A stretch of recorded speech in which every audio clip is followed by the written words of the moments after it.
This is one of the busiest travel weeks of the year, with 72 million Americans traveling for the 4th of July. And storms across the country the last few days are impacting the holiday travel rush. Tom Costello reports from Newark Airport with a behind-the-scenes look at the airport. Airline operations teams warned this could happen. Ground stops and big delays Monday at New York's Big Three, LaGuardia, JFK, and Newark.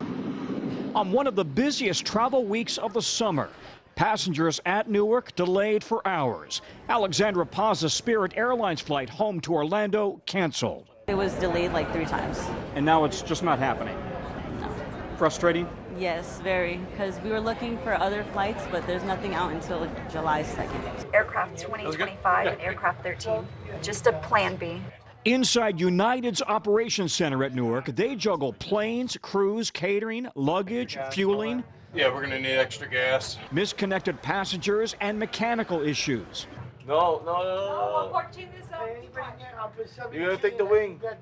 United has 74 gates here, the most of any airline. This time of year, they're not just watching the runways and the ramps, they're also watching the weather out of the west. Severe thunderstorms, which can ruin best-laid plans. What about ground stop to the south? What do you think?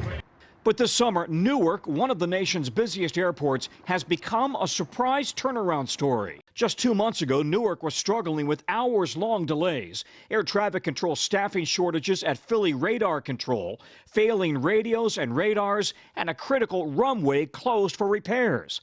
Fast forward to today, the runway is open, the FAA is upgrading ATC equipment and adding staff, and United says its Newark hub is now the most on-time airport in New York. Does it feel like this airport is back again, that Newark is back and operating at full throttle?